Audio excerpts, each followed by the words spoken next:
संत संगतीचे काय सांगू सुका, संत संगतीचे काय सांगू सुका, संत संगतीचे काय सांगू सुख, संत संगती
साधू थोर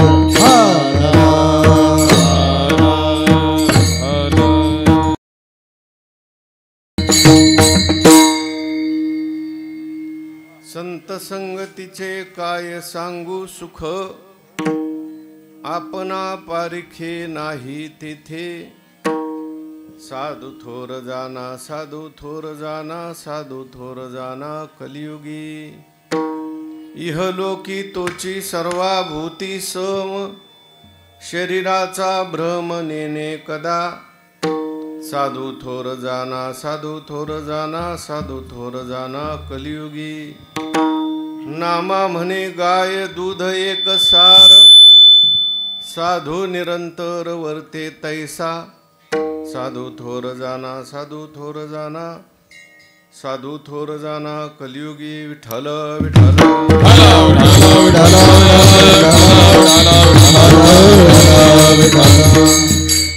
महायोगपीठे तटे भीमरथ्यां, वरं पुंडरीकाय दातुं मुनीन्द्रैः.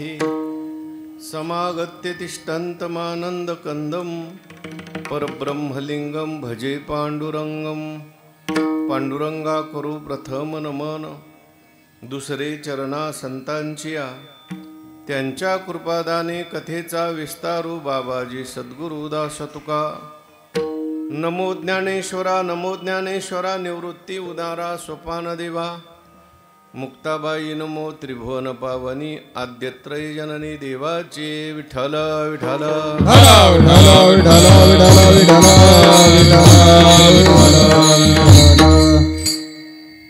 संत संगतीचे काय सांगू सुख, आपणा पारिखे नाही तेथे. साधू थोर जाना, साधू थोर जाना, साधू थोर जाना कलियुगी.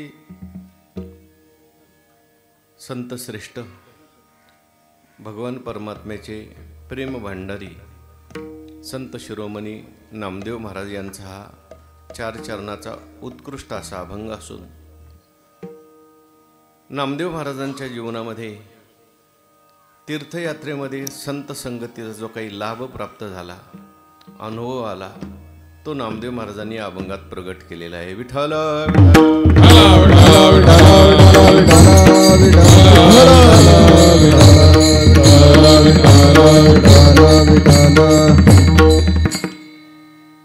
भगवंताच्या कृपेने, सर्व साधू संतांच्या आशीर्वादाने पुण्यसलीला भीमामातेच्या पावन तीरावरती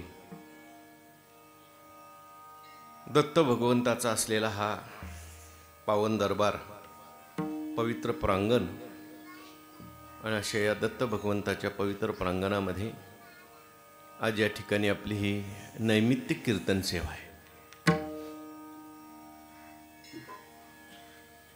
गावातील सर्व भाविक भक्त सर्वांच्या सहकार्याने, सर्वांच्या प्रेमाने आमचे गुरुबंधू असणारे आदरणीय हरिभक्तीपरायण लक्ष्मण महाराज निगडे यांच्या माध्यमातून जी काही तीर्थयात्रा संपन्न झाली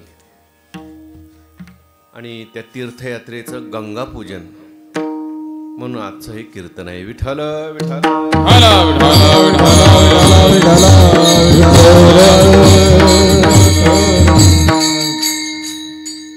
कीर्तनाकरता या ठिकाणी उपस्थित सर्व गुणीजन मंडळी, मृदंगाचार्य, गायनाचार्य, टाळकरी मंडळी, सगळी गुरुबंधू मंडळी, महाराज मंडळी, समोर बसलेले सर्व ज्येष्ठ श्रेष्ठ श्रोते सज्जन आणि माता भगिनी, सर्वांच्या चरणी वंदन करून आपण सर्वांनी मिळून ही चिंतन सेवा करायची आहे. विठ्ठल विठ्ठल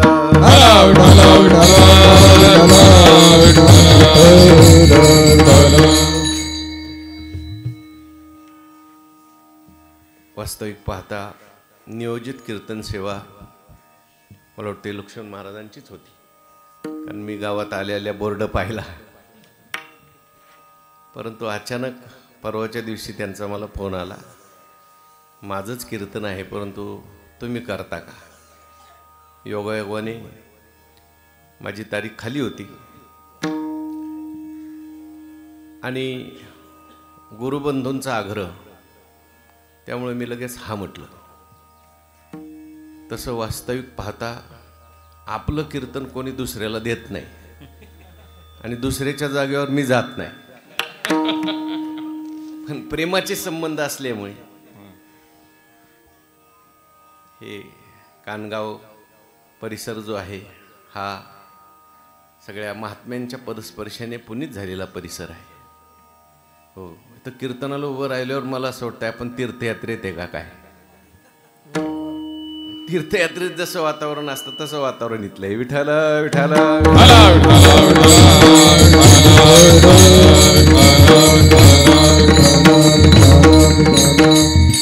पवित्र असा भीमा नदीचा किनारा आहे, एकांत आहे. दत्तात्रय भगवंताचं हे परम सानिध्य आहे. आणि अशा या पवित्र अशा वातावरणामध्ये, मंगलमय वातावरणामध्ये आपण सगळ्यांनी मिळून हा गंगा पूजनाचा कार्यक्रम आयोजित केलेला आहे. तीर्थयात्रा ज्या काही संपन्न झाल्या, मला वाटते त्याच्यामध्ये 4 धाम, मथुरा वगैरे, वृंदावन, ह्या सगळ्या तीर्थयात्रा संपन्न झाल्या. बरीचशी मंडळी तीर्थयात्रेला जाऊन आलेली आहेत आणि तीर्थयात्रेचं उद्यापन करावं असा आपल्याकडे विधी आहे. ज्यावेळेस संत श्रेष्ठ ज्ञानेश्वर महाराज, नामदेव महाराज, सगळी मंडळी तीर्थयात्रेला गेली. तीर्थयात्रेहून जेव्हा परत आली तेव्हा भगवंतांनी नामदेव महाराजांना असं म्हटलंय, तुला या तीर्थयात्रेचं पूर्ण फल प्राप्त व्हावं असं वाटत असेल तर तीर्थयात्रेचं उद्यापन कर, म्हणजे माऊंद कर. आणि तो माऊंद्याचा कार्यक्रम स्वतः भगवंतांनी केला आहे. नामदेव महाराजांच्या तीर्थावळीमध्ये बरेचसे अभंग हे माऊंद देवाने कसं केलं, हो, स्वतः भगवान परमात्मा नामदेव महाराजांना घेऊन, अक्षदा घेऊन पंढरपूरच्या सगळ्या ब्राह्मणांना देण्याकरता गेले असं वर्णन आले. आणि भगवंतांनी तो कार्यक्रम केला. म्हणजे ही परंपरा तेव्हापासूनची आहे. विठ्ठल विठ्ठल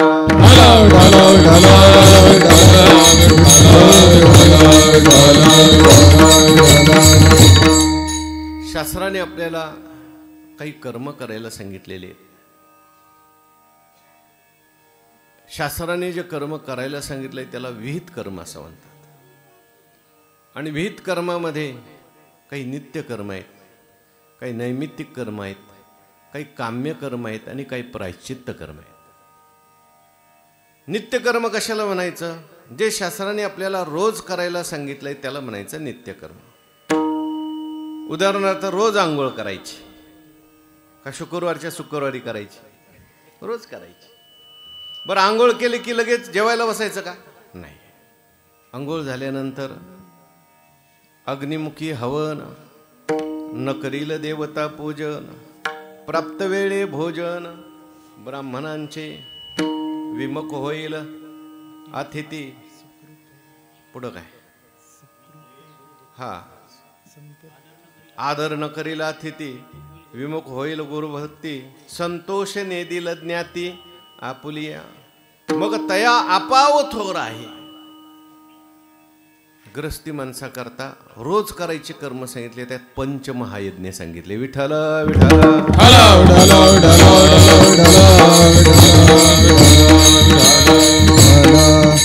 ग्रस्ती माणसाच्या घरामध्ये झाडताना, कुटताना, पाणी भरताना, अनेक कामं करताना 5 प्रकारची हिंसा होते. जीवजंतू मारले जातात. आणि म्हणून प्रत्येक ग्रस्ताला 5 यज्ञ करायला सांगितले रोज. पंचमहायज्ञ त्याला असं म्हणतात. त्या पंचमहायज्ञात पहिला यज्ञ आहे ब्रह्मयज्ञ, दुसरा आहे देवयज्ञ, तिसरा आहे मनुष्ययज्ञ, पितृयज्ञ आणि भूतयज्ञ. ब्रह्मयज्ञ कशाला म्हणतात? जे काही ऋषी मुनी होऊन गेले त्यांनी आपल्याकरता ग्रंथ तयार केले, वाङ्मय तयार केलं, आणि त्या सगळ्या वाङ्मयाचं ऋण आपल्यावर आहे.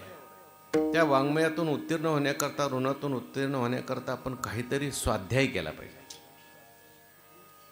ज्ञानेश्वरी वाचली पाहिजे, गाथा वाचला पाहिजे, नाहीच काही येत असेल तर हरिपाठ म्हणला पाहिजे. हा जो स्वाध्याय यज्ञ याला ब्रह्मयज्ञ असं म्हटलेलं आहे. अध्ययन अध्यापन याला ब्रह्मयज्ञ असं म्हटलेलं आहे. त्यानंतर दुसरा देवयज्ञ आहे. देवाचे आपल्यावर उपकार आहेत, सूर्याचे आपल्यावर उपकार आहेत. सूर्य रोज आपल्याला प्रकाश देतो. कधी लाईट बिल पाठवतो का? चंद्राचे आपल्यावर उपकार आहेत. सूर्य आणि चंद्रच नसता तर सृष्टीच चालणार नाही. आपल्या प्रत्येक इंद्रियावर एक एक देव बसलेला आहे आणि त्या देवाची आपल्यावर कृपा असते, अनुग्रह असतो. म्हणून रोज सकाळी सूर्याला सुद्धा अर्घ्य दिलं पाहिजे. सगळे देवांच्या पूजे करता, एकतर करता आली तर होम हवन करावं, पण नसेल करता आलं कमीत कमी देवाच्या समोर एक अगरबत्ती लावावी, देवाच्या समोर त्या ठिकाणी एक आरती लावावी आणि देवाला हात जोडून प्रार्थना करावी. हा देवयज्ञ आहे, देवपूजा करणं. तिसरा सांगितलेला आहे तो मनुष्य यज्ञ. अतिथीची सेवा आपल्या जीवनात घडली पाहिजे. आपल्यावर सगळ्यांचे उपकार असतात म्हणून अतिथींची सेवा केली पाहिजे. पितृयज्ञ आहे. पितृयज्ञ म्हणजे आईवडिलांची सेवा, पितरांची सेवा. जिवंत असताना त्यांची सेवा करायची देव म्हणून आणि मेल्यानंतर सुद्धा त्यांचं स्मरण करायचं, म्हणजे त्यांचा आशीर्वाद प्राप्त होतो. आणि भूतयज्ञ म्हणजे भूत दया गाई पशूंचे पालन, भूत दया गाई पशूचे पालन, भूत दया गाई पशूचे पालन, भूत दया गाई पशूचे पालन. तानिल्या जीवना वना माझी, तानिल्या जीवना वना माझी, उत्तमची गती तो एक पावेल, उत्तमची गती तो एक पावेल. तानिला जीवन वनावा, तानिला जीवन वनावा, उत्तमचे गती तो एक पावेल, उत्तमचे गती तो एक पावेल. भूत दया गाई पशूचे पालन, तानिल्या जीवन वना माझे, तानिल्या जीवन वना माझे. भूत दया गाई पशूचे पालन, तानिला जीवन वनमाई, तानिला जीवन वनमाई.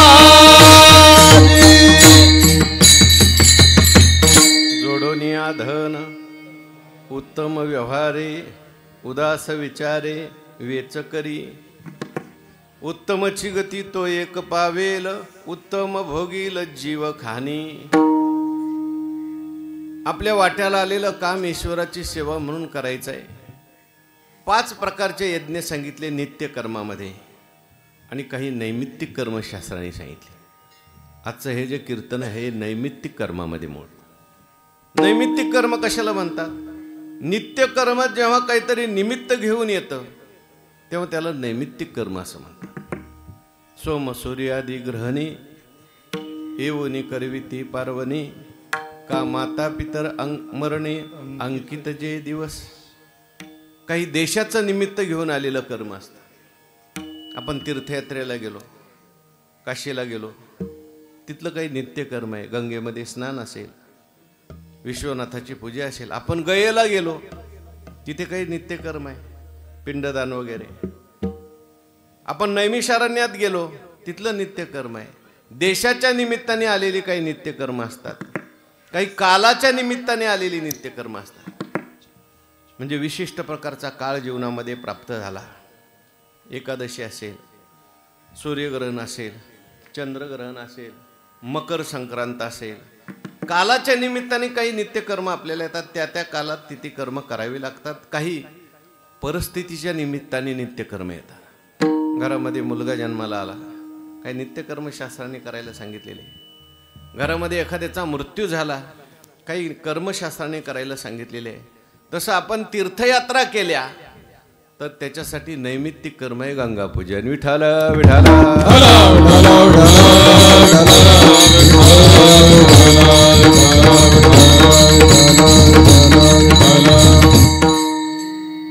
गंगापूजन आपण करतो. हे नित्यकर्म आहे आणि गंगापूजनानंतरचा हा कीर्तनाचा कार्यक्रम आहे. हा सुद्धा एक यज्ञ आहे बरं का. ज्ञानोबारांनी याचं वर्णन केलंय. नाम जप यज्ञ तो परम बाधू न शके स्नानादी कर्म नामे पावन धर्माधर्म नाम परब्रह्म वेदार्थे.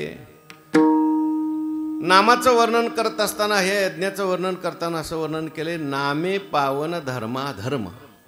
नामाने धर्मही पावन होतो आणि अधर्मही पावन होतो. नामाने अधर्म पावन होतो हे मान्य आहे, पण नामाने धर्म सुद्धा पावन होतो. अधर्म पावन होतो म्हणजे एखादा वाईट वागणारा मनुष्य असेल, वाईट घडलेला असेल, नामस्मरण केल्यानंतर तो सुद्धा शुद्ध होतो. अपि चेत्सु दुराचार. भजते मामानन्य भाग साधुरे वत्स मंतव्य सम्यक व्यवस्थितो हि सा. पण नामाने धर्म पावन होतं म्हणजे काय? पण जे काही धर्म कार्य केले त्याच्यामध्ये जर काही त्रुटी राहिली, तीर्थयात्रा केल्या पण तीर्थयात्रेला विधीच व्यवस्थित झाला नाही, घाईघाईत केल्या. बऱ्याच ठिकाणी तीर्थयात्रेला जरी गेलं, आजकाल तर तीर्थयात्रा म्हणजे सहल झालेली आहे. विठ्ठल विठ्ठल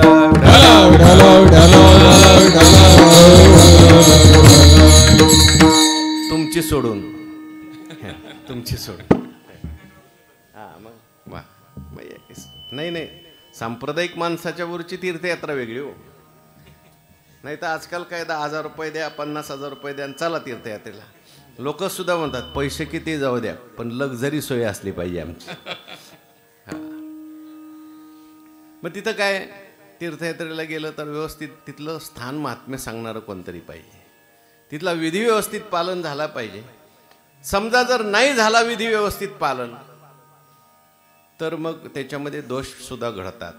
त्या सगळ्या दोषाच्या निवृत्ती करता हे गंगा पूजन आहे, कीर्तन आहे. विठ्ठल विठ्ठल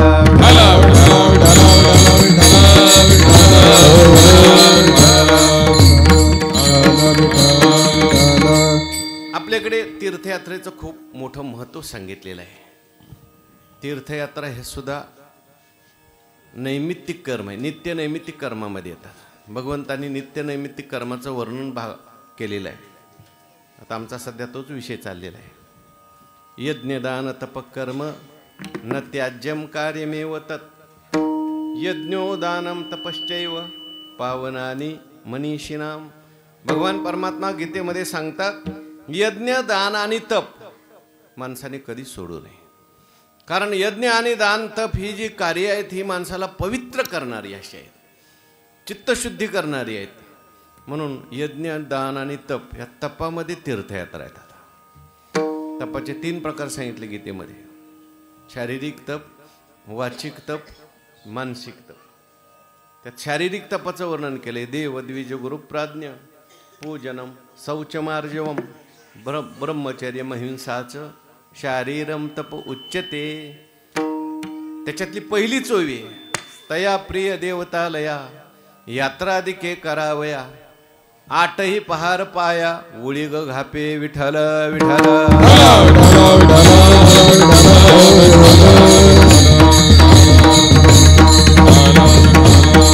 तुकाराम महाराजांनी वर्णन केले, ज्ञानोबारांनी वर्णन केले. तया प्रिय देवतालया यात्रादिके करावया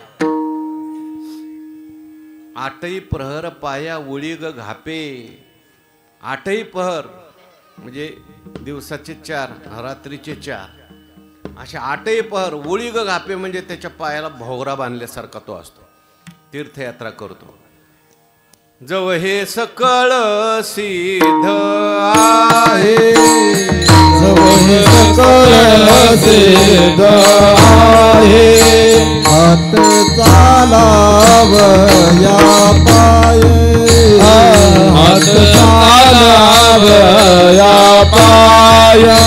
तव तू आपुले स्वैत पाहे, तव तू आपुले स्वैत पाहे.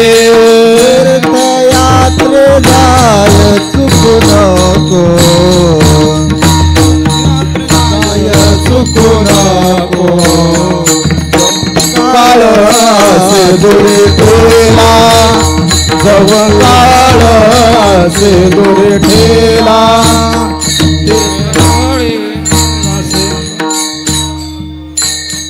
तीर्थयात्रे जाय चुकू नको जव काळ असे दुरी ठेला जव काळ असे दुरी ठेला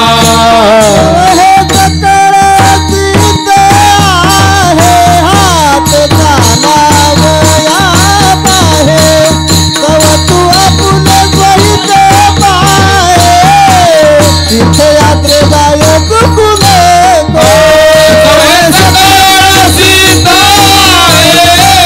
हात चालावा पाये तव बोले सहित पाये तीर्थयात्रे जाय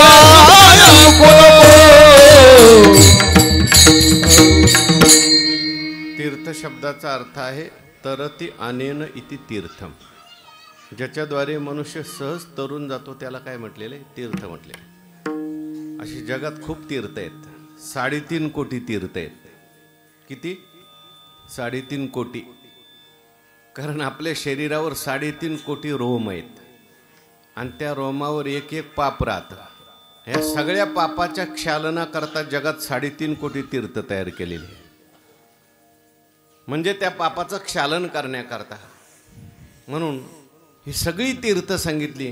तुकाराम महाराज म्हणतात जवळ हो तू काय जवळ सकळ सिद्ध आहे हात चालावया पाये तव तू आपुले स्वहित पाहे तीर्थयात्रे हरी तीर्थयात्रे सुखी जाऊ तीर्थयात्रे सुखी जाऊ वाचे विठ्ठल नाम घे वाचे विठ्ठल नाम घे संता संगे सेवो संता संगे सेवो वासुदेव धन्यवारी करो वासुदेव स्मरण करो वासुदेव स्मरण वासुदेव धन्यवारी करो वासुदेव स्मरण करो वासुदेव स्मरण तीर्थयात्रे सुखे तीर्थयात्रे सुखे वाचे विठ्ठल नाम घे वाचे विठ्ठल नाम घे संता संगे सेवो संता संगे सेवो वासुदेव धन्यवारी वासुदेव धन्यवारी वासुदेव धन्यवारी वासुदेव धन्यवारी.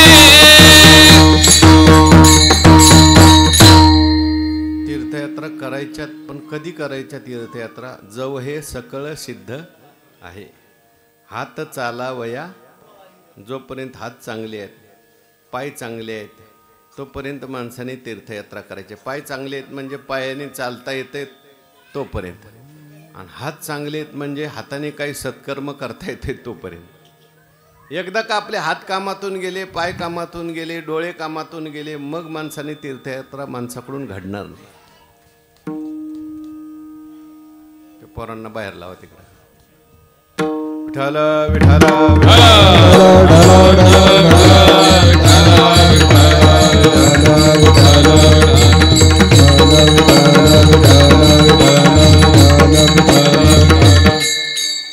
तुमचीच आहेत का काय? तुमचीच आहेत त्यामुळे कोणी हात लावा ना त्यांना घाबरते. असू दे काय हरकत.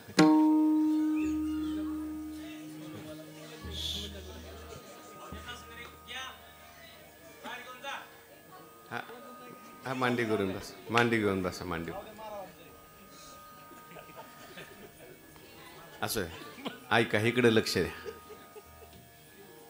ज्ञानेश्वर महाराजांनी श्रीमद भगवद्गीतेमध्ये भगवंतांनी 13व्या अध्यायात ज्ञानी महापुरुषाची 18 लक्षणं सांगितली. किती लक्षणं सांगितली? 18. ज्ञानी कसा असतो आणि मूर्ख कसा असतो, त्याच्या विरोधात सगळी मूर्खाची लक्षणं सांगितली ज्ञानोबाने. एक महत्त्वाचं लक्षण सांगितलं, जन्म मृत्यू जरा व्याधी दुःख दोषानुदर्शनम. जो ज्ञानी असतो तो आपल्या जीवनात सारखं अनुदर्शन करतो. अनुदर्शन शब्दाचा अर्थ आहे वारंवार चिंतन करतो, किंवा अनुदर्शन शब्दाचा अर्थ आहे आपल्यावरती वेळ आली नाही पण अशी वेळ येईल म्हणून अगोदर चिंतन करून ठेवतो. ज्ञानोबारांनी त्याचं सुंदर स्पष्टीकरण दिलंय. ज्ञानेश्वर महाराज म्हणतात, मने आजीची अवसरी पुष्टी जे शरीरी तो देह होईल काचरी वाळली जैशी. आज माझं शरीर चांगलं आहे पण उद्या काय होईल काही सांगता येत नाही. पद्मदळेशी साळे भांडताती जे डोळे ते होती पडवळे पिकली जैशी. माझे डोळे आज चांगले आहेत पण उद्या पिकलेल्या पडवळासारखी डोळे होतील. म्हणून जो ज्ञानी असतो तो कसा सावध असतो त्याच्याकरता खूप उदाहरणं दिली ज्ञानेश्वर महाराजांनी. वैर जन्मांतरीचे सर्पा मनोनी न वचे तैसा अतिता जन्माचे उणे जो आहे. ना तरी केळविली नोवरी का संन्यासी जिया परी तैसा न मरता करी मृत्यू सूचना. अशी अनेक उदाहरणं देत देत आणखीन एक उदाहरण दिलं. पाहेचा पेना वाटवदा तो आजीची होई जे सावधा जीवन निगता औषधा धावी जे जेवी. पूर्वीच्या काळातलं उदाहरण आहे. ज्ञानेश्वर महाराज म्हणतात, पाहेचा पेना वाटवदा तो आजीची होई जे सावधा. पुढचा मुक्काम धोक्याचा आहे म्हणून जो आज सावध राहतो. पूर्वीच्या काळामध्ये लोक पायी तीर्थयात्रा करायचे, वाहनं नव्हती, पायीच प्रवासाला निघायचे. एक मनुष्य पायी प्रवासाला निघाला काशीच्या. आता जवळजवळ 6 महिन्याचा प्रवास, भरपूर पैसे वगैरे जवळ घेतले. एका चोराचे लक्षात आलं याच्याकडे भरपूर पैसे आहेत, आता याचे पैसे चोरायचे. पण चोरायचे म्हटल्यानंतर आपल्याला साधू व्हावं लागेल, मग तो चोर झाला साधू. हो, आजकाल चोर सुद्धा साधू होतात. वारीच्या रस्त्याने तुम्ही बघा भरपूर असतात. आपल्या गळ्यात एकच माळ तो 4 माळा घालतो. आपण एकाच ठिकाणी गण लावतो, सगळ्या अंगाला गणगोळी फासतो. साधू झाला आणि समोर आला, म्हटला दादा कुठं चालले? तीर्थयात्रेला चालले वाटतं. हो मी तीर्थयात्रेला चालले. काशीला जायचं वाटतं? हो काशीला जायचं आहे. मला सगळे काशीचे रस्ते माहिती आहेत, मी सुद्धा येतो तुमच्याबरोबर. हा म्हटला दिसायला तर साधू दिसतोय परंतु जरा वेगळी लक्षणे दिसत आहेत, सावध राहिलं पाहिजे. पण काय बोलला नाही.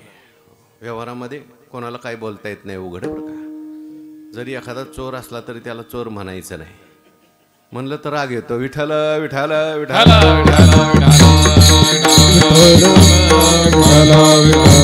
दोघंही प्रवास करायचे, एखाद्या मंदिरात झोपायचे. रात्री मंदिरामध्ये हा झोपला की तो चोर उठायचा आणि त्याचे खिशे बघायचा, त्याच्या पिशव्या तापसायचा. पण त्याला काही पैसे सापडले नाही. शेवटपर्यंत ह्यांनी त्याला पैसे सापडू दिले नाही. शेवटी तीर्थयात्रा संपल्यावर जो चोर होता तो हात जोडून उभा राहिला. म्हणला दादा मी चोर आहे, तुझे पैसे चोरण्याकरता मी साधू झालो होतो. नेमके तू कुठं पैसे ठेवत होता? तो म्हटलं मी तुला पहिलेच दिवशी ओळखलं तू चोर आहे म्हणून. तू बाहेर गेला की माझ्या खिशातले पैसे काढायचो आणि तुझ्या उशीखाली ठेवून द्यायचं. म्हटलं चोराला ओळखलं आणि चोराबरोबर व्यवहार केला तर दुःख भोगावं लागत नाही. तसं व्यवहारात कोणाला काय बोलायचं नाही पण ओळखून राहायचं. विठ्ठल विठ्ठल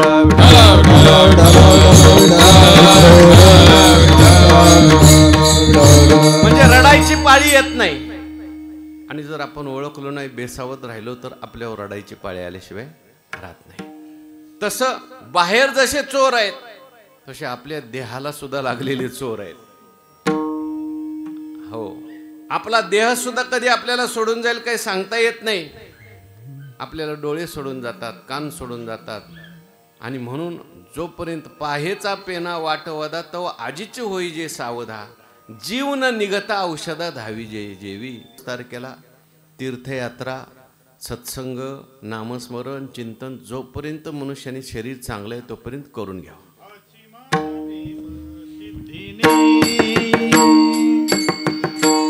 हाची माझा नेम सिद्धीने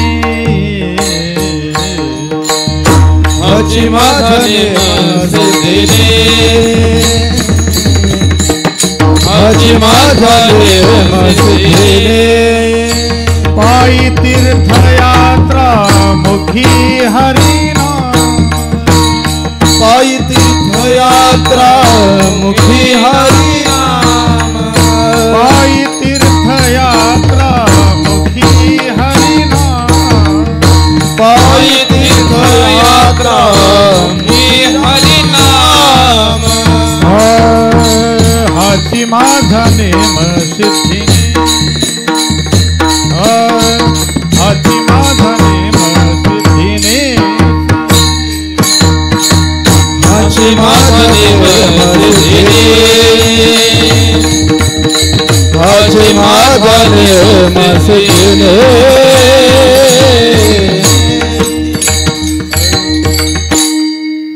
देवा माझे मन लागो तुझे चरणी आणि संसार व्यसनी पडो नेदी पायी तीर्थयात्रा म्हणून मुखी राम नाम अशा पद्धतीने आपल्या जीवनामध्ये तीर्थयात्रा केल्या पाहिजेत. आणि तीर्थयात्रेमध्ये सुद्धा गंगेचं खूप मोठं महत्त्व सांगितलेलं आहे.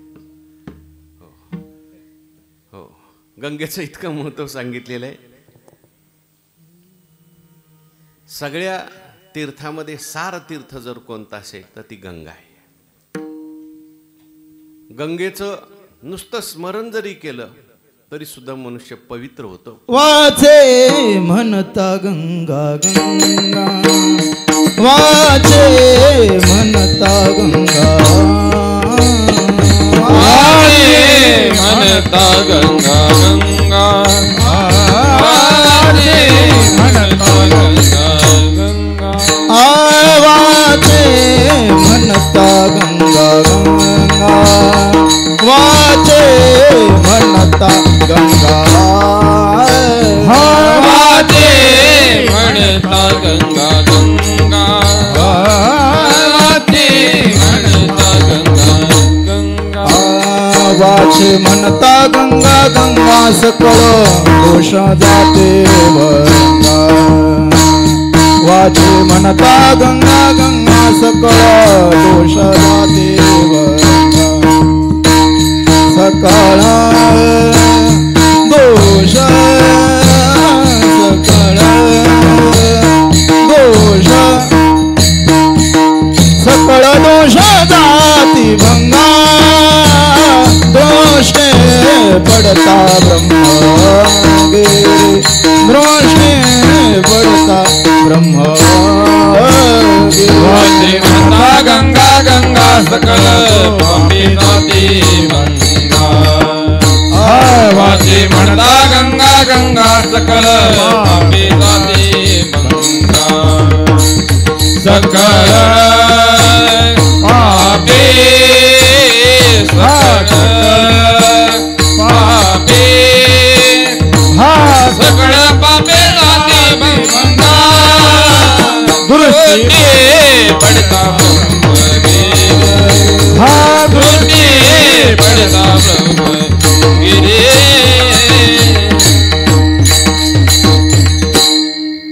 गंगा गंगा इति यो ब्रूयात योजनानां शतैरपि. हजारो 100 योजन आपण लांब असलो नुसतं गंगा गंगा असं म्हटलं आणि आंघोळ केली तर गंगा स्नानाचं पुण्य प्राप्त होतं. ज्याने गंगेमध्ये स्नान केलंय त्याला यम नेण्याकरता कधीच येत नाही. ज्याने गंगेचा एक थेंब पाण्याचा कधी पिलेला आहे त्याला यम नेण्याकरता कधीच येत नाही. वर्णन असं केलंय, मृत व्यक्तीची हाडं गंगेमध्ये जर टाकली, जितके दिवस ती गंगेमध्ये राहतात तितके दिवस त्या माणसाला स्वर्गात वास मिळतो. म्हणून गंगेचं खूप मोठं महात्म्य सांगितलं आहे. गंगेच्या दर्शनाचं महत्त्व आहे, गंगेच्या स्नानाचं महत्त्व आहे, गंगेच्या स्मरणाचं महत्त्व आहे. आणि अशी असलेली पावन गंगा आपल्या उद्धाराकरता भगीरथ महाराजांनी या ठिकाणी आणली. आपल्या पूर्वजांच्या उद्धाराकरता भगीरथ महाराजांनी भगीरथ प्रयत्न केले बरं का. म्हणून आज का एखाद्याने जर खूप प्रयत्न केले तर आपण काय म्हणतो, त्याने भगीरथ प्रयत्न केले. कारण किती प्रयत्न झाले, सगर राजाची मुलं 60,000 आणि कपिल महाराजांच्या क्रोधामुळे भस्मसात झाले, दग्ध झाले. त्यांचा उद्धार करण्याकरता म्हणून सगर महाराजांचा दुसरा मुलगा होता अंशुमान, त्याने तपश्चर्या केली. गंगा काही प्रगट झाली नाही. अंशुमानानंतर दिलीप महाराज आले, त्यांनी तपश्चर्या केली, तरी गंगा काही प्रगट झाली नाही. तिसरी पिढी सुरू झाली भगीरथ महाराजांची. आणि भगीरथ महाराजांनी असं म्हटलं नाही, 2 पिढ्या गेल्या तरी गंगा प्रसन्न झाली नाही, कशाला त्या गंगेच्या नादाला लागायचंय, द्या सोडून. नाही, 2 पिढ्या गेलेल्या जरी असल्या ना तरी सुद्धा मी प्रयत्न करील आणि गंगेला आणील. पण भगीरथ महाराजांनी परत प्रयत्न केला आणि साक्षात गंगा माता काय झाली, प्रगट झाली. काय म्हणणं आहे बाबा तुझं, माझा पूर्वजांचा उद्धार करायचा आहे, तुम्ही मृत्यूलोकात आलं पाहिजे. गंगा मातेने 2 अटी घातल्या. मी येते म्हटली मृत्यूलोकामध्ये, पण पहिली म्हणजे मी वरून खाली येणार आहे, माझा ओक कोण धारण करील, मी पाताळात जाईल. आणि दुसरी अट अशी आहे, मी असं ऐकलंय की या मृत्यूलोकामध्ये बरेच पापी लोक राहतात, ते पापी लोक माझ्यामध्ये स्नान करतील, मी अपवित्र होईल, मी मलिन होईल, मला शुद्ध होण्यासाठी वाट काय. भगीरथ महाराजांनी सांगितलं, ह्या तुमच्या दोन्ही अटी मला मान्य आहेत. पहिली तुमची अट अशी आहे, माझा ओक कोण धारण करील, मी भगवान शंकरांना प्रार्थना करतो, ते तुमचा ओक धारण करील, तुम्ही त्यांच्या जटेत खाली उतरा. भगवान शंकरांनी जटेत धारण केली. आणि दुसरी जर तुमची अट आहे की बरेच पापी लोक आहेत, मी अपवित्र होईल, तर भगीरथ महाराज म्हणले, जसे पापी आहेत ना तसे काही महात्मे सुद्धा आहेत, पुण्यवान सुद्धा आहेत, साधू संत त्या ठिकाणी तुमच्यात स्नान करतील आणि तुम्हाला पवित्र करून टाकतील. विठ्ठल विठ्ठल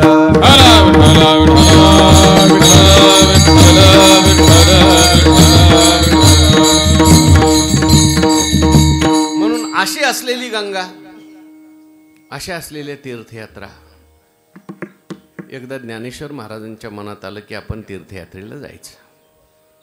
ज्ञानेश्वर महाराजांच्या मनात तीर्थयात्रेला जायचं, तीर्थयात्रा करण्याकरता नाही, आपल्याला पवित्र होण्याकरता नाही, तीर्थांना पवित्र करण्याकरता.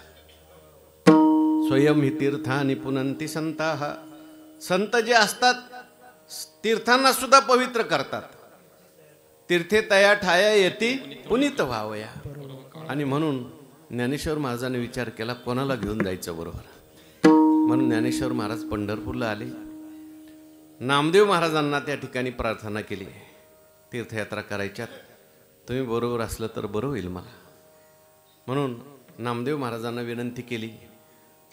नामदेव महाराजांनी सांगितलं, मला तुमच्याबरोबर यायला आनंदच वाटेल, पण मी देवाचा सेवक आहे, मी थोडा पराधीन आहे. नामा म्हणे स्वामी विठोबाशी पुसा, आज्ञा देल शिरसा वंदिन त्याशी. देवाला विचारा, देवाने जर आज्ञा दिली मी निश्चित येणार. मग नामदेव महाराजांना घेतलं, पांडुरंगाच्या देवळात गेले. देवाला त्या ठिकाणी आनंद झाला. आज ज्ञानेश्वर महाराजांनी नामदेव महाराज एकत्र आले. नाम आणि प्रेम, ज्ञान एका हातात हात घालून आलं. देव खाली आले. मग नामदेव महाराजांना ज्ञानेश्वर महाराजांनी आपली इच्छा सांगितली की मला तीर्थयात्रेला जायचं आहे, नामदेवरायांना बरोबर घेऊन जायचं आहे. नामदेव महाराज देवाच्या तोंडाकडे बघायला लागले, आता देव काय करतोय. नामदेव महाराजांना असं वाटायचं देव काही मला सोडून राहू शकत नाही. पण नामदेव महाराजांना भगवान परमात्म्याने समजून सांगितलं, प्रत्यक्ष परब्रह्म मूर्ती ज्ञानेश्वर करीतसे आदर संगतीचा. देव म्हणे नाम्या पाहे ज्ञानदेव मीचे आहे, तो आणि मी नाही दुजा ज्ञानदेव आत्मा माझा. आणि मग ज्ञानेश्वर महाराजांचा हात घेतला, नामदेव महाराजांचा हात घेतला, जड अंतकरांनी तीर्थयात्रेला पाठवलं. तसं पाहिलं गेलं तर देवाला सुद्धा करमत नव्हतं बरं का नामदेव महाराज. पण आता ज्ञानोबारायांचा आग्रह आहे. तीर्थयात्रेला ज्ञानेश्वर महाराज निघाले, नामदेव महाराज निघाले, लाखोच्या समाज निघाला. सगळ्या संतांच्या सहवासात अनेक प्रकारच्या तीर्थयात्रा झाल्या. कुठं कुठं गेले, काय काय चमत्कार घडले, सगळं नामदेव महाराजांनी लिहून ठेवले बरं का, कशी तीर्थयात्रा झाली. आणि सगळ्या तीर्थयात्रा झाल्यानंतर परत पंढरपूरला आले. आणि आल्यानंतर मग भगवंताने उद्यापन केलं. ह्याचं खूप चांगलं वर्णन आलेलं आहे. हा, तीर्थयात्रा व्हाव्या संपूर्ण करी उद्यापन विधियुक्त. ते केलं आणि ते झाल्यानंतर लोक बसलेली होते, संत बसले होते. नामदेव महाराज, तुम्ही ज्ञानेश्वर महाराजच्या बरोबर गेले होते? हो, गेलो होतो. नामदेव महाराज, तुम्हाला ज्ञानेश्वर महाराजांच्या बरोबर काय अनुभव आला आम्हाला सांगा. तो अनुभव पहिला. संत संगतीचे काय सांगू सुख, संत संगतीचे काय सांगू सुख, काय सांगू सुख, संत संगतीचे काय सांगू सुख, संत संगतीचे काय सांगू सुख, संत संगतीचे काय सांगू सुख, संत संगतीचे काय सांगू सुख, संत संगतीचे काय सांगू सुख. अपना पारिखे नाही ते,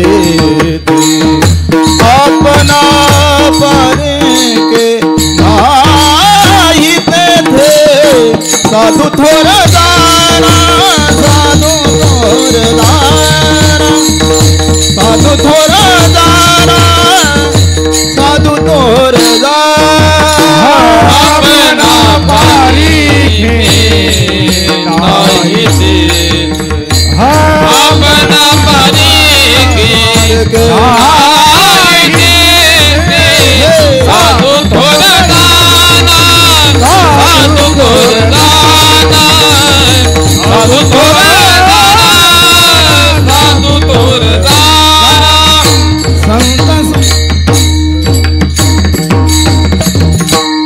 संत संगतीचे काय सांगू सुख, आपणा पारिखे नाही तेथे, साधू थोर जाना, साधू थोर जाना, साधू थोर जाना कलियुगी. नामदेव महाराज म्हणतात, संतांच्या संगतीमध्ये मला जे सुख प्राप्त झालं ते मी काय सांगू.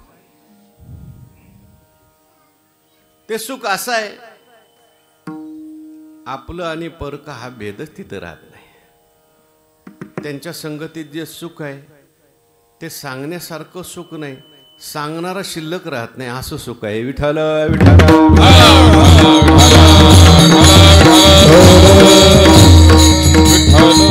व्यवहारामध्ये जे आपण त्याला सुख सुख असं म्हणतो ते लौकिक सुख आहे, आणि संतांच्या सहवासात जे मिळतं ते परमार्थिक सुख आहे. संत संगे सर्व काळ. एकच मिनिट. हो, थोडं काय 2 प्रमाणांच्या मध्ये 10 मिनिटाचा गॅप पाहिजे, नाही तर लोकांना वाटते भजन चाललंय का कीर्तन चाललंय. माफ करा, प्रमाण बरोबर आहे त्यांचं, पण आपली वेळही संपत आली आता, दुसरं काय नाही.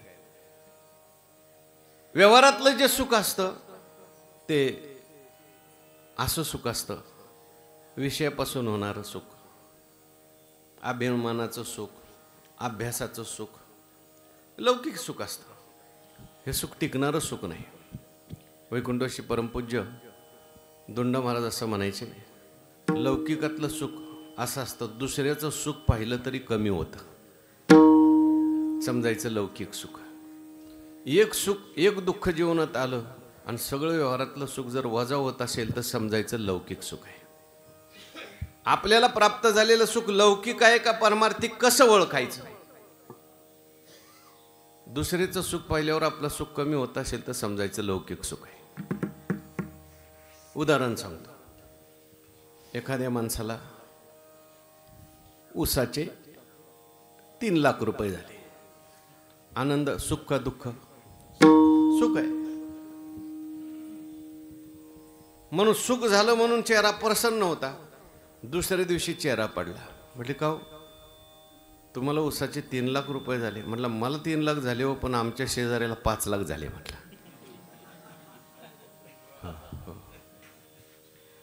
आमच्या गावाकडे एक मनुष्य आहे, त्या माणसाचं नावच गावातल्या लोकांनी ठेवलं सदाई उळे. काय नाही ठेवलं, मी पुणे जिल्ह्यातलाच आहे. त्याचं नाव काय ठेवलं? सदाईवळे. सदाईवळे म्हणजे त्याला इवळायची सवय. त्याला जर म्हणलं कांदे कसे काय, कांद्याचं काय खरंय, यंदा टोमॅटो कसे काय, टोमॅटोचं काय खरंय, काय नाही तेवढं टाकलेले पैसे सुद्धा निघाले. ऊस कसा आहे, ऊसाचं काय खरंय. पोरं म्हणतात तुझं काय खरंय, तुला इवळायची सवय लागलेली. म्हणजे काय काय माणसं असे असतात दुःखातून सुख बाहेर काढतात, आणि काही माणसं अशी असतात सुखात सुद्धा रडत बसतात. विठ्ठल विठ्ठल.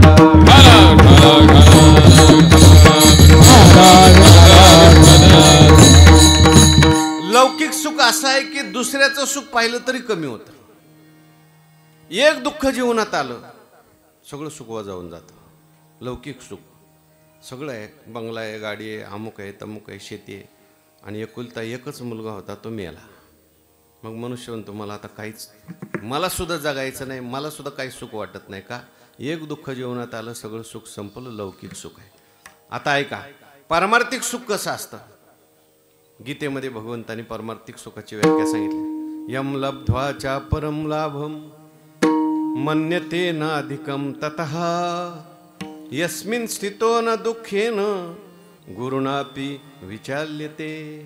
भगवान परमात्मा म्हणतात यम लब्ध्वाचा परम लाभम मन्यते न अधिकम तथा. जो लाभ प्राप्त झाल्यानंतर, जे सुख प्राप्त झाल्यानंतर परत दुसरं सुख व्हावं असं त्याला वाटत नाही. यस्मिन् स्थितो न दुःखेन गुरुणापि विचाल्यते. ज्या सुखात स्थित झाला मनुष्य एकदा, किती जरी दुःख आलं, दुःख त्याला दुःख वाटत नाही. ज्ञानोबारायांचं त्याच्यावरचं भाष्य फार सुंदर आहे. ज्ञानोबाराय म्हणतात हा मग मेरो पासोनी थोरे देह दुःखाचे नि डोंगरे दाटी जो परिभारे चित्त न दटे शस्त्रेवरी तोडलिया देह आगी माझी पडलिया चित्त महासुखी पहुडलिया चेवोची नये. आजूबाजूला दुःखाचे डोंगर जरी पेटले तरी सुद्धा ज्याला पारमार्थिक सुख मिळालेलं आहे तो मध्यभागी उभं राहून म्हणतो सर्व सुख ल्यालो सर्व अलंकार ल्यालो सर्व अलंकार सर्व सुख ल्यालो सर्व अलंकार. सर्व सुख ल्यालो सर्व अलंकार. आनंदे निर्भय डुलता तो आनंदे निर्भय डुलता तो सर्व सुख ल्यालो सर्व अलंकार. सर्व सुख ल्यालो सर्व अलंकार. आनंदे निर्भय डुलता तो आनंदे निर्भय डुलता तो सर्व सुख ल्यालो सर्व अलंकार. सर्व सुख ल्यालो सर्व अलंकार.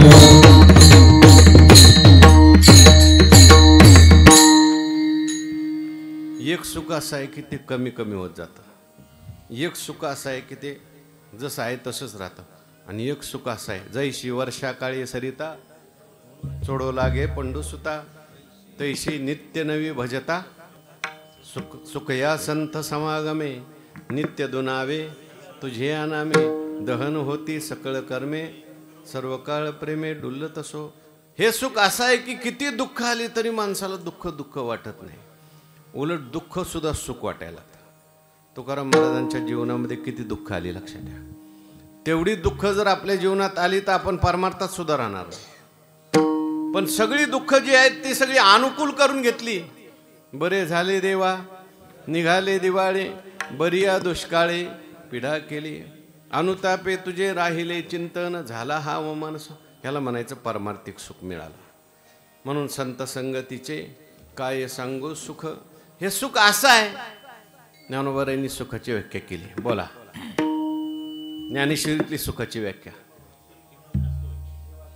किंबहुना सोये जीवात्मयाची लाहे ते तजे होय आता सुख ते गा किरटी दाविल तुझ दिठी जे आत्मयाचे भेटी जीवाशी होय. हो सांगणारे आहेत. मला ती रोजची सवय लागली मंदिरातली. आमच्या मंदिरामध्ये मी अर्धी ओवी म्हटली की पुढं बसलेले ते पुढच्या 2 वया मानतात. म्हणजे जवळजवळ 10-15 लोकांची हरिपाठासारखी ज्ञानेश्वरी तयार आहे. म्हणजे आता आळंदीचं सोडा, मी परवा एक परभणीला कीर्तनाला गेलो. महाराज कीर्तनाचं निमित्त होतं, एका बाईने 1008 पारायणं केली आणि म्हणून त्यांनी कीर्तन ठेवलं होतं. किती पारायणं केली? आणि मुलाबाळांना सांभाळून संसार करून एकटं राहून तर कोणी करील, सगळा संसार सांभाळून 1008 पारायणी केली. मी दर्शन गेलो म्हटलं, आई तुम भाग्यवान आहेत, आमची अजून 108 झाली नाही, तुमची 1008 झाली. ते म्हणली विशेष काहीच नाही, आमच्या गल्लीतल्या 10 बायांची झालीत म्हटली. परभणीत विठ्ठल विठ्ठल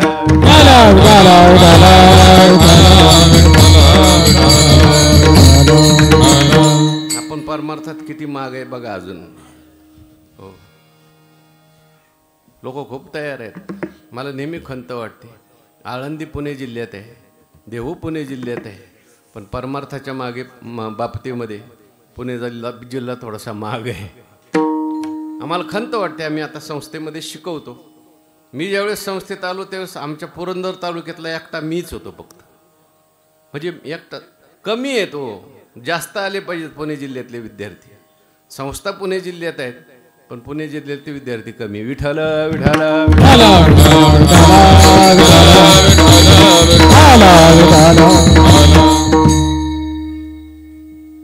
असू द्या.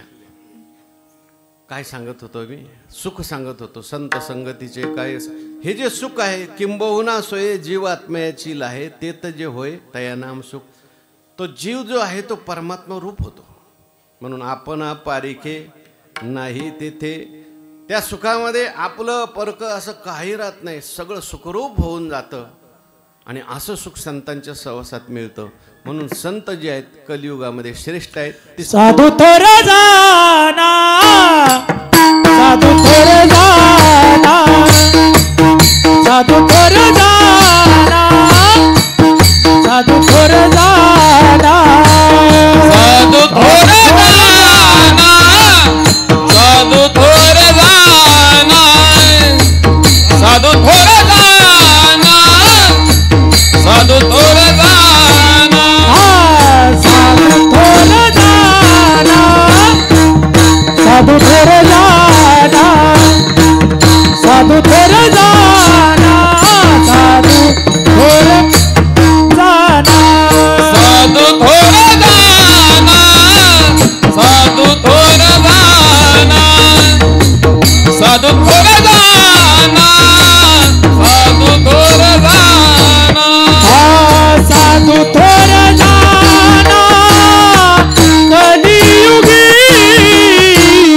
साधू थोर जाना, कलियुगी साधू थोर जाना, साधू थोर जाना, साधू थोर जाना, साधू थोर जाना, हे साधू थोर जाना, कलियुगी साधू थोर जाना, कलियुगी साधू थोर जाना, साधू थोर जाना, साधू थोर जाना, साधू थोर जाना.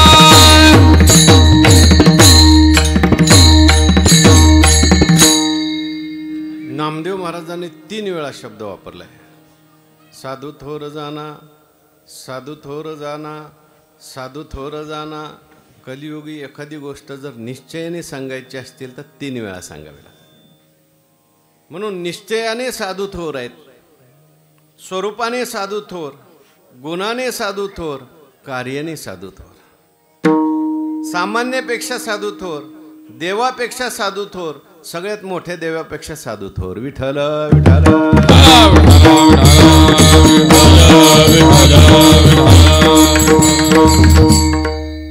तसं पाहायला गेलं तर सगळ्या जगात थोर मोठं जर कोण असेल तर देव आहे. पण देवापेक्षा सुद्धा संतांचं कार्य श्रेष्ठ आहे. देवाला सुद्धा आपल्या हृदयामध्ये संत धारण करतात. आघवाचे कर चरणी लेले शांतीची लेणी, जयाचे चित्त गवसनी व्यापका मज. व्यापक असलेल्या मला गवसनी ज्यांचं चित्त घालतं म्हणून साधू काय आहेत, थोर आहेत. हो, एवढा मोठा भगवान परमात्मा, पण हनुमंतरायांनी त्याला सुद्धा आपल्या हृदयात साठवलं. एवढा मोठा भगवान परमात्मा, सावता महाराजांनी त्याला हृदयात साठवलं. विठ्ठल विठ्ठल.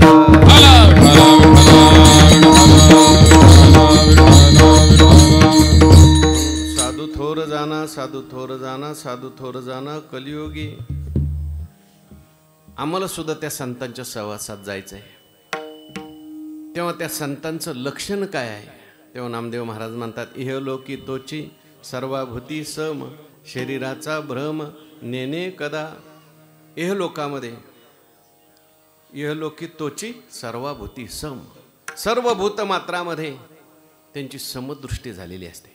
विद्या विनय संपन्ने ब्राह्मणे गवी हस्तिनी, शुनी चैव शोपाकेच पंडिता समदर्शिना. संत जे असतात ते समान पाहतात, सर्वात असलेला परमात्मा पाहतात. आपण काय पाहतो, शरीर पाहतो, गुणदोष पाहतो, म्हणून आपल्याला रागद्वेष निर्माण होतात, सुखदुःख निर्माण होतात. जगामध्ये आपल्याला सगळीकडे भेद दिसतो. हा माझा आहे, हा परका आहे, हा चांगला आहे, हा वाईट आहे, हा असा आहे, तसा आहे. मग रागद्वेष, मग सुखदुःख. संत पाहत असतानाही वरचं टर्पल पाहत नाहीत. या उपाधी माझी गुप्त, चैतन्य असे सर्वगत, ते तत्वज्ञ संत स्वीकारिते. स्त्री पुरुष असतील, भाव वेगवेगळे असतील, शरीर वेगवेगळे असतील, पण ह्याच्यात असलेलं आत्मतत्व मात्र एकच आहे. आणि संत त्याच्याकडे बघतात.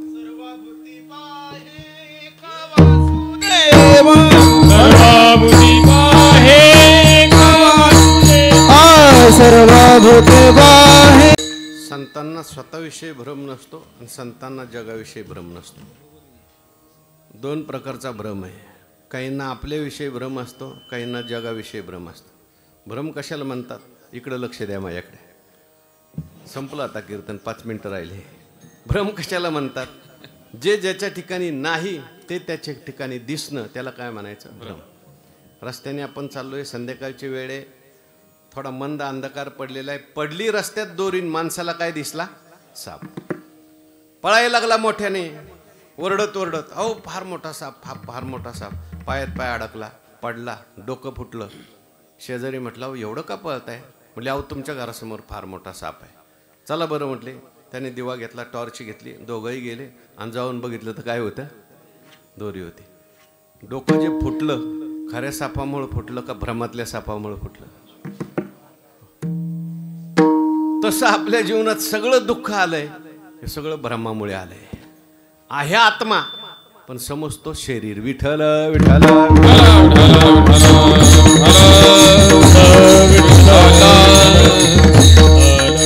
अहो जीव हा परमात्मा स्वरूप आहे. हा परमात्माची परी दुसरा परी अहंकार निद्रा निदसुरा, म्हणून स्वप्नाची वर वारा संतोषेशिने. जीव हा परमात्मा स्वरूप आहे, सच्चिदानंद रूप आहे. पण असा असलेला जीव स्वतःला अज्ञानामुळे मी शरीर आहे समजतो. मग शरीराच्या मागे सुख लागलं, दुःख लागलं, रोग लागले, सगळं लागलं. हे सगळं माझं आहे म्हणतो आणि सुखी दुःखी होतो. पण संतांना मात्र हा भ्रम नसतो. संत स्वतःला शरीर समजत नाही. वैकुंठवासी मामासाहेब दांडेकर शेवटच्या काळामध्ये आजारी पडले. एक डॉक्टर आले, त्यांनी त्यांची नाडी बघितली आणि चेहरा बघितला. परत नाडी बघायचे, चेहरा बघायचे. म्हणले, डॉक्टर माझा चेहरा काय बघताय? माझी नाडी बघितली ना, मला औषध सांगा, मला गोळ्या सांगा. ते म्हणले, तुमची नाडी बघितल्यावर माझ्या असं लक्षात आलं की तुमच्या शरीरात हजारो रोग तयार झालेले आहेत. तुमच्या जागेवर जर दुसरा कोणी मनुष्य असता तर तो ढोरासारखा ओरडला असता. पण तरी सुद्धा तुम्ही एकदम शांत आहात. ह्याचं रहस्य काय म्हणून मी तुमचा चेहरा बघतोय. ते म्हटले, डॉक्टर त्याचं रहस्य तुम्हाला सांगतो. जन्मभर मी अभ्यास केलाय. हे मड म्हणजे मी नाही. विठ्ठल विठ्ठल.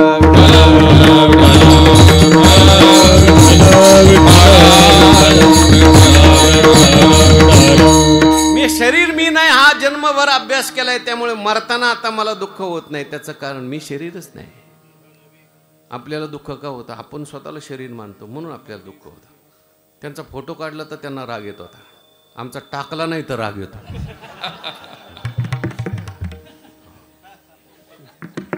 एका माणसाने त्यांचा फोटो काढला. ते म्हटले असू द्या, तुम्ही गेल्यानंतर तुमचा फोटो आम्हाला उपयोगाला येईल. ते म्हटले मूर्खा, जन्मभर मी अभ्यास केला, मी म्हणजे हे मड नाही, कशाला मला त्यात घालतो, मी मड नाही कशाला घालतो, असं ते म्हटले होते. म्हणजेच काय, संतांना शरीराचा ह्याचा अर्थ फोटो काढू नये असं नाही बरं का. कधी कधी काढावा लागतो, लोकांना माहिती होण्याकरता लावावाही लागतो, पण जाणून लावला पाहिजे, जाणून काढला पाहिजे. आणि नाही टाकला तर राग नाही आला पाहिजे. विठ्ठल विठ्ठल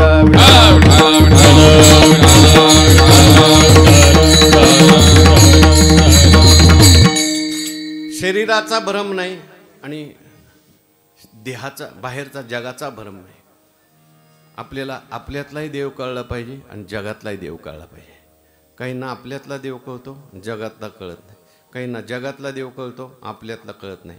काहींना आपल्यातला कळतो, जगातला कळतो, पण दोन्ही एक आहेत कळत नाही. विठ्ठल विठ्ठल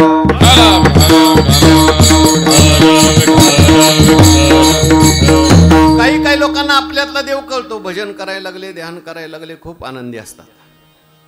पण भजन संपलं, ध्यान संपलं आणि जर बाहेर आले तर व्यवहारात कोणाशीच जमत नाही. लोक म्हणतात तुम्ही भजनातच चांगले, कोणाशीच जमत नाही. त्याचं समजायचं ह्याला अजून जगातला देव कळला नाही. अहो एवढे मोठे चांगदेव महाराज समाधी लावत होते, पण ज्ञानेश्वर महाराजांची कीर्ती ऐकल्याबरोबर वाईट वाटलं. का? आपल्यातला देव कळलाय पण बाहेरचा कळला नव्हता. विठ्ठल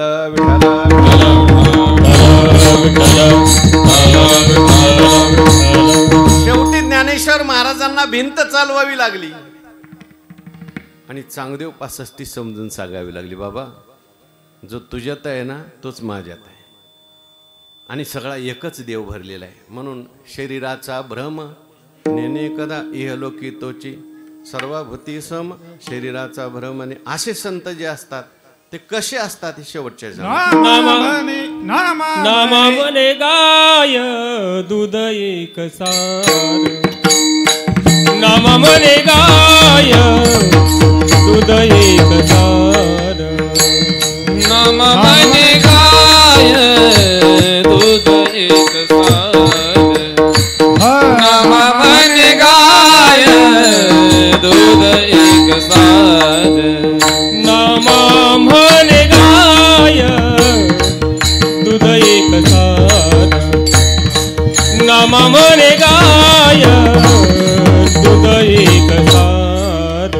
नामा म्हणे गाय दूध एक सार.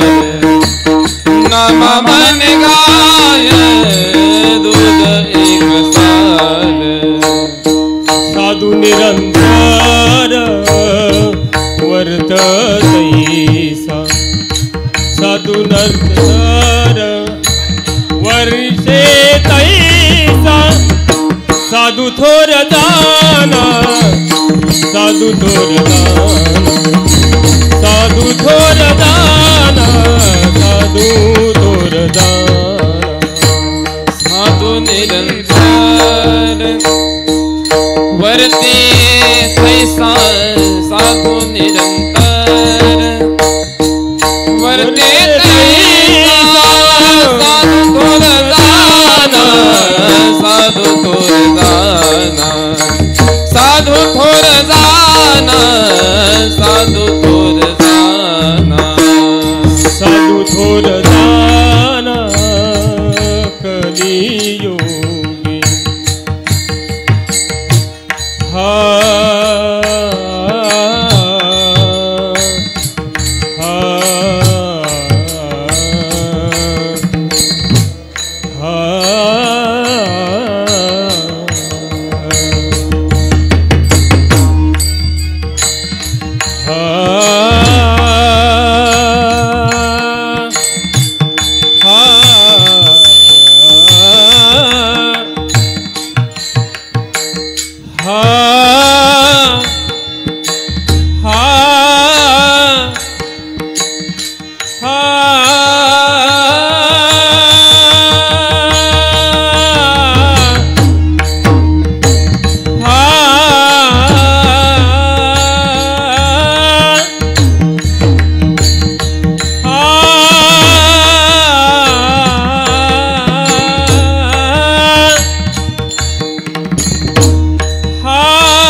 साधू थोर जाना कलियोगी साधू थोर जाना कलियोगी साधू थोर जाना साधू थोर जाना साधू थोर जाना साधू थोर जाना ओ बार कुमारी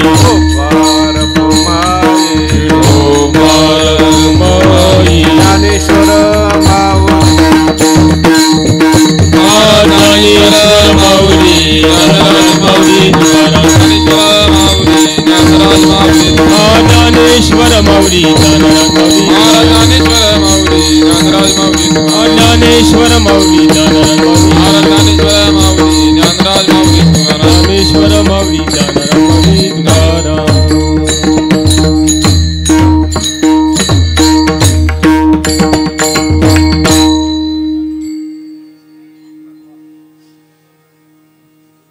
या ठिकाणी आपल्या जी नैमित्तिक कीर्तन सेवा पार पडलेली आहे, हरिभक्तीपरायण आदरणीय लक्ष्मण महाराज यांच्या मार्गदर्शनाने आपल्या सगळ्यांच्या सहकार्याने ज्या काही तीर्थयात्रा संपन्न झाल्या त्या तीर्थयात्रेचं उद्यापन माऊंद म्हणून आजची ही नैमित्तिक कीर्तन सेवा सेवेकरता उपस्थित सर्व गुणीजन मंडळी महाराज मंडळी सर्वांच्या सहवासामध्ये ही चिंतन सेवा पार पडलेली आहे. वेळ आपला झालेला असल्यामुळे मला आळंदीला मंदिरामध्ये रोज प्रवचन असतं 4 ते 5. गेली 6 वर्ष मी माऊलीच्या मंदिरात सेवा करतो आणि ते प्रवचन संस्थेच्या वतीने असतं आणि संपूर्ण जगात ते लाईव्ह दाखवलं जातं. कोणाला ज्ञानेश्वरी ऐकायची असेल मोबाईलमध्ये फक्त संत ज्ञानेश्वर महाराज संस्थान आळंदीत टाकलं 4 वाजता तुम्हाला रोज प्रवचन ऐकायला मिळेल. किंवा यूट्यूबवरती सुद्धा माझं नाव जरी टाकलं प्रवचन आत्तापर्यंत 17 अध्याय झाले, आता 18वा चालला आहे. 6 वर्ष, अजून 18वा अध्याय किती वर्ष चालेल काय सांगता येत नाही, 2-4 वर्ष चालेल अजून. तेव्हा सगळी ज्ञानेश्वरी त्या ठिकाणी यूट्यूबवरती आहे, कोणाला ऐकायचे असले ऐकू शकता. माझी सेवा संपली. विठ्ठल जय जय विठ्ठल, जय विठ्ठल जय जय विठ्ठल.